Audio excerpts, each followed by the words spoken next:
13 साल में जो काम शिवराज नहीं कर पाए, मोहन यादव ने वो काम सिर्फ 1 साल में किया। मोहन के फैसले को देखकर मामा भी चौंक जाएंगे।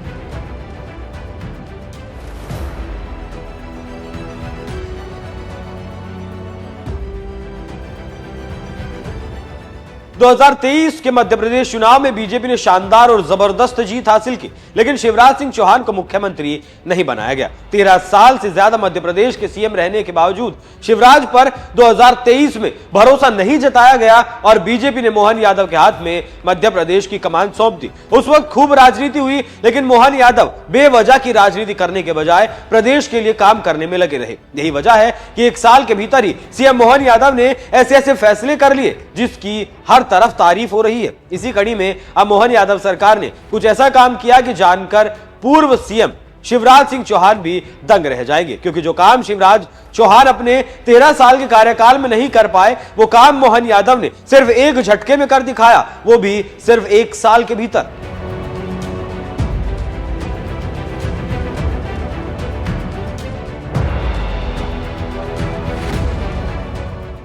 जी हां, बिहार और गुजरात के बाद अब मध्य प्रदेश ने भी शराबबंदी की और कदम बढ़ा दिए हैं। एमपी के 17 शहर अब ड्राई सिटी हो चुके हैं, यानी इन शहरों में शराब बिल्कुल बैन हो गई। एमपी के महेश्वर में हाई लेवल मीटिंग में यह फैसला लिया गया, जिसमें मुख्यमंत्री मोहन यादव के साथ साथ तमाम मंत्री शामिल हुए और शराबबंदी के फैसले पर मोहर लगाई गई। मध्य प्रदेश के 17 शहरों में शराबबंदी की जानकारी खुद सीएम मोहन यादव ने दी। उन्होंने प्रेस कॉन्फ्रेंस करते हुए कहा, मध्य प्रदेश ने शराबबंदी की और कदम बढ़ा दिए हैं और इसकी शुरुआत 17 शहरों से हो रही है।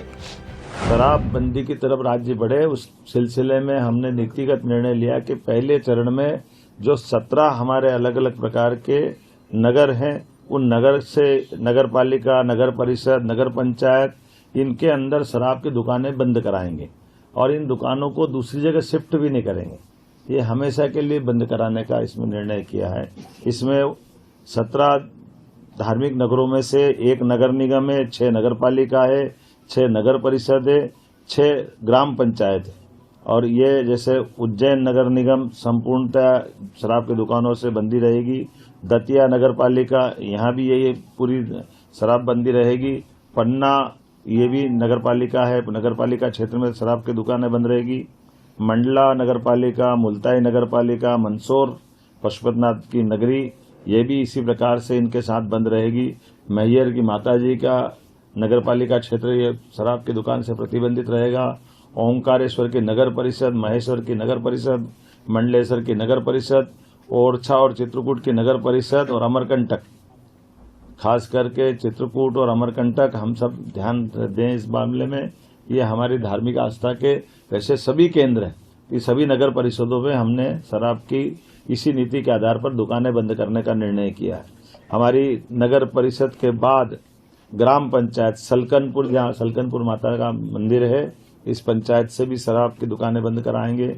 बरमान कला ग्राम पंचायत, लिंगा ग्राम पंचायत, बरमान खुर्द ग्राम पंचायत, कुंडलपुर ग्राम पंचायत और बांदकपुर ग्राम पंचायत, ये ग्राम पंचायतों से भी हम शराब की दुकानें बंद करेंगे। आपकी जानकारी में रहे कि मां नर्मदा के तट के दोनों तरफ के 5 किलोमीटर के दायरे में शराबबंदी की जो पूर्वत पॉलिसी है, उस पॉलिसी को भी हम जारी रखेंगे। जिन 17 शहरों में शराब बैन की गई है, उनकी अपनी धार्मिक मान्यता है। इसी को देखते हुए मोहन यादव सरकार ने पहले इन्हीं शहरों पर शराबबंदी का फैसला लिया। इन शहरों में उज्जैन, मंदसौर, ओंकारेश्वर, महेश्वर, ओरछा और चित्रकूट भी शामिल है। सीएम मोहन ने साफ किया कि जिन शहरों में शराब को बैन किया गया है, वहां की दुकानें कहीं शिफ्ट नहीं होंगी, यानी दुकानें पूरी तरह से बंद हो जाएंगी। वहीं मोहन सरकार के इस फैसले का आम जनता ने भी दिल खोलकर स्वागत किया, खासकर महिलाओं ने इसे बड़ा तोहफा माना। ओम नमो शिवाय। मैं उज्जैन वासी मिसेस विनी दादवानी बोल रही हूँ। हमारे मोहन भैया ने बहुत अच्छा फैसला लिया है। हमारे मोहन भैया के आने के बाद हमारी नगरी की एक वैल्यू भी हो गई है, एक नाम हुआ है, एक नाम रोशन किया उन्होंने। और ये बहुत पहले हो जाना चाहिए था। शराबबंदी और मांस मदिरा सब बंद होना चाहिए। लोग आस्था लेके आते हैं महाकाल जी में, और ये इन्होंने बड़ा अच्छा फैसला लिया है। उम्मीद करते हैं कि आगे ये मांस के लिए भी वैसा ही फैसला लेंगे। उज्जैन नगरी के बाहर जो भी हो, लेकिन उज्जैन नगरी में नहीं होना चाहिए ये सब। बहुत बहुत धन्यवाद हमारे मोहन भैया का, और उम्मीद करते हैं कि आगे और भी उज्जैन में जो नए नए चेंजेस लाएंगे वो बहुत अच्छा लाएंगे। युवा एक जो गलत रास्ते पे जा रहा था, उससे बहुत सीख मिलेगी युवा को कि हमें सही रास्ते पे जाना है। नशे में अपना पूरा जीवन व्यतीत कर देते हैं युवा, इससे आगे बढ़ने के, कुछ सोचने के भी समय मिलेगा युवा को। आजकल क्या सिस्टम क्या हो गया, एक शराब पीना एक स्टेटस सिंबल समझने लग गए युवा। इससे भी आगे बढ़ेंगे और तो और अपने जीवन के प्रति सतर्क होंगे और कुछ अच्छा करने की भावना जगेगी। मुख्यमंत्री जी का जो ये फैसला है बहुत ही सराहनीय कदम है उनका है, क्योंकि उज्जैन एक हमारी धार्मिक नगरी है और शराबबंदी उससे होती है तो एक पूरे भारत में उसका एक मैसेज जाएगा कि धार्मिक नगरी होते हुए, और हमने एक मुख्यमंत्री ने बहुत अच्छा स्टेप लिया है। और इससे शहर में जो अपराध और जो न्यूसेंस क्रिएट होता है उसमें भी काफ़ी कमी आएगी अगर ये शराबबंदी का फैसला मुख्यमंत्री जी उसको अच्छे से करते हैं। तो हम इसके लिए सहमत हैं कि उन्होंने अच्छा कदम उठाया है। वहीं आम लोग जहां फैसले पर खुशी जता रहे हैं, वहीं सियासत भी तेज हो चली है। कांग्रेस ने सवाल उठाए। कांग्रेस नेता भूपेंद्र शर्मा ने दावा किया कि मध्य प्रदेश में गुजरात के रास्ते से ड्रग्स सप्लाई की जाती है। नशे की इस सप्लाई पर बैन कब लगेगा?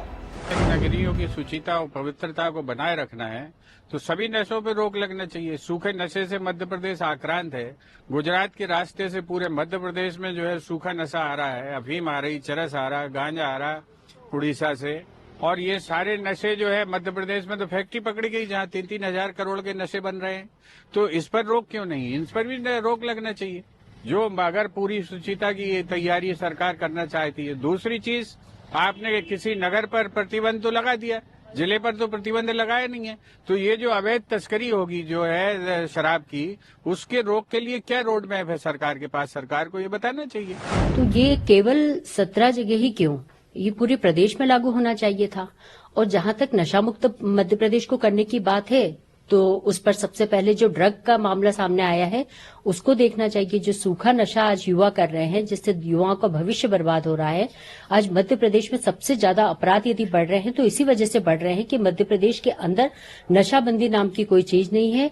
बड़े लेवल पर नशा यहाँ पर बिक रहा है, शराब बिक रही है, अवैध तरीके से बिक रही है, और ड्रग का नशा युवा करने लगे हैं। तो उसको लेकर तो कैबिनेट ने ऐसा कोई फैसला नहीं किया है जिससे मध्य प्रदेश के युवाओं का भविष्य सुरक्षित हो। मोहन सरकार शराबबंदी के फैसले को महिलाओं से जोड़कर देख रही है। बीजेपी नेताओं ने दावा किया कि फैसले से लोगों की आर्थिक स्थिति बेहतर होगी। मध्य प्रदेश में मंत्री प्रतिमा बागरी ने कहा कि इस फैसले से सरकार ने नारी सशक्तिकरण का संदेश दिया है।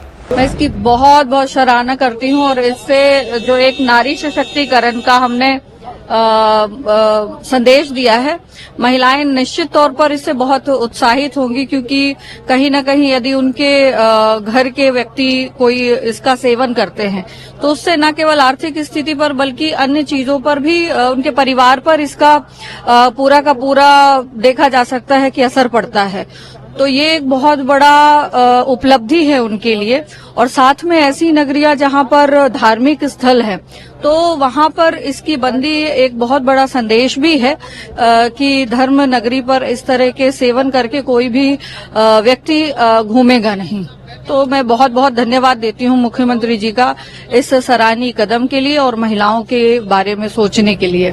आने वाले समय में जैसे मुख्यमंत्री ने भी कहा कि धीरे धीरे बढ़ रहे हैं, आगे आने वाले समय में मध्य प्रदेश पूर्ण शराबबंदी की तरफ बढ़ता की तरफ। हाँ, निश्चित तौर पर हमारे मुख्यमंत्री जी का जो लक्ष्य है वो पूर्णतः शराब की प्रतिबंधता पर है, और ये बहुत सराहनीय कदम होगा। इससे बहुत बड़ा विकास का नया आयाम लिखा जाएगा, क्योंकि इससे न केवल हर घर की आर्थिक स्थिति सुधरेगी, जो आसानी से उपलब्धता हो जाती है शराब की, इसके कारण से जो घर की दुर्गतें होती हैं वो बंद होंगी। बहुत स्वागत योग्य फैसला है। सभी की अभिलाषा थी कि धार्मिक नगरी में शराबबंदी होनी चाहिए, और इस दृष्टि से ये फैसला निश्चित रूप से न केवल कैबिनेट के लिए बहुत सराहनीय बल्कि पूरे मध्य प्रदेश में इसकी प्रशंसा हो रही है। माननीय मुख्यमंत्री जी को कोटि कोटि धन्यवाद। मुख्यमंत्री ने भी कहा है कि आने वाले समय में पूर्ण शराबबंदी की तरफ ये पहला कदम। पूरी कैबिनेट ने आज इस बात की अभिलाषा व्यक्त की थी कि शुरुआत हुई है धार्मिक नगरियों से, लेकिन सब चाहते हैं कि पूरा मध्य प्रदेश नशा मुक्त मध्य प्रदेश बनना चाहिए, और इसलिए शराबबंदी पूर्ण रूप से पूरे प्रदेश में लागू होनी चाहिए, जिस पर माननीय मुख्यमंत्री जी ने भी आने वाले समय के लिए अपनी सहमति जताई। वहीं अभी केवल 17 शहरों में ही शराबबंदी का ऐलान किया गया है। इसी में राज्य सरकार को मिलने वाले राजस्व में 500 करोड़ रुपए की कमी आएगी। अरे भाई, पूर्ण शराबबंदी की ओर बढ़ रहे हैं। 47 दुकानें बिल्कुल शून्य कर दी। अब उनके स्थान पर कोई दुकान नहीं लगेगी, पूरी तरह वो बंद होगी और लगभग 500 करोड़ की हानि होगी। लेकिन ये शराबबंदी की ओर सरकार बढ़ रही है, ये यशस्वी मुख्यमंत्री जी का अच्छा निर्णय है। शराबबंदी के फैसले के बाद मध्य प्रदेश के 17 शहरों की 47 दुकानों पर ताला लग जाएगा। इन शहरों में 1 अप्रैल से शराब मिलना बंद हो जाएगा। बिहार और गुजरात की तर्ज पर मध्य प्रदेश में कई सालों से शराबबंदी की मांग उठ रही थी। शिवराज सिंह चौहान की सरकार में पूर्व सीएम उमा भारती ने शराबबंदी की मांग की थी। उनके कई वीडियोस भी सामने आए थे जिनमें वो शराब की दुकानों के बाहर विरोध करती हुई नजर आई थी। शिवराज जो नहीं कर पाए, अब मोहन यादव ने वो कर दिखाया और धार्मिक शहरों में शराबबंदी लागू कर दी। यह उसी दिशा में एक कदम है। जब हम पूर्ण शराबबंदी की बात कर रहे थे तो जो नीति बनाई थी शिवराज जी के समय पर, उस नीति के क्रियान्वयन में 2 वर्ष कुछ जगह पे अच्छा हुआ, कुछ जगह पे कुछ शिकायतें आने लगी। लेकिन धार्मिक स्थानों पे पूर्ण शराबबंदी ने शुरू से ही पूर्ण शराबबंदी के लिए कह रही थी। तो इसलिए मोहन यादव जी ने मेरे ही बात को पूरा किया। ये जो पूर्ण शराबबंदी हुई है 17 उन स्थानों पर जो कि धार्मिक दृष्टि से मध्य प्रदेश में बहुत महत्व रखते हैं, उन स्थानों पर पूर्ण शराबबंदी के लिए मोहन यादव जी का, उनके आत्मविश्वास का और उनकी आस्था का बहुत बहुत सम्मान करती हूँ। हालांकि उमा भारती ने सीएम मोहन यादव से जल्द ही राज्य में पूर्ण शराबबंदी लागू करने की मांग भी की। ऐसे में देखना होगा अल्प शराबबंदी से पूर्ण शराबबंदी की ओर मोहन सरकार कैसे कदम बढ़ाती है। आपका उनके इस फैसले पर क्या कुछ कहना है? अपनी राय हमें कमेंट कर जरूर बताएं। नमस्कार।